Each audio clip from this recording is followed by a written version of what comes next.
Okay, so it's important to understand as well that the teachings that have come from a lot of these contact experiences, whether it be past life memories or whether it is actual channeled information from ET beings, or whether it's from an abduction scenario where a human interacted with an ET, the teachings that have come from these contact experiences absolutely seem to have our best interest in mind. So, of all of them, what I have gathered is really this robust set of spiritual teachings about how we create our reality, about how the way in which we use our minds affects each other and affects the physical nature of our experience, about how we are interconnected with all of life, and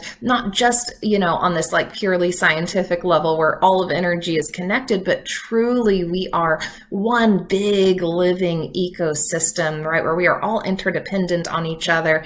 And when we can experience that oneness and we can move out of a place of separateness and division, so much more is possible for us. The ETs have taught about source. They call God source, and they seem to have a much more kind of robust and holistic understanding of how the universe works and about their connection with source.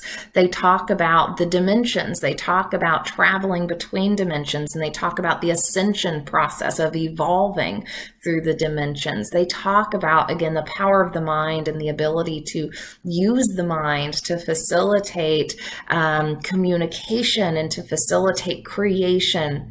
They talk about the nature of duality and how we on Earth are experiencing a more extreme version of duality at this point, because we've not yet been able to really find balance between those extremes. So they talk about reincarnation, right, and the journey of souls and the soul connections that exist between us and them. They talk about moral codes and spiritual laws of the universe. They talk about how to live in harmony with each other and with other races. They talk about transmuting fear. They're very aware that we live in a civilization that has been highly fear-based. And they talk about transmuting that fear into something that is more powerful for us and returning to a state of lightness, being light of heart, and enjoying life and following our passions. And all of that to me is a really powerful and beautiful set of teachings that, again, is about helping us really see the beauty in life, see the ability to create a world we can be proud of together, right? And so what they are teaching is not about division or separateness.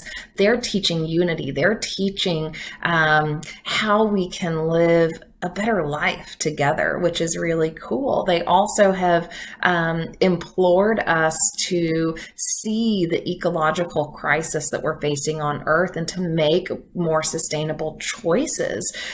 They've also shared some different kind of galactic information about various councils that represent different civilizations, and about a federation of planets that is working together to create harmony and to create balance among many different civilizations in the galaxy. So it also appears that some of the concepts we've learned about in science fiction films and shows might be more truthful than they are fictional.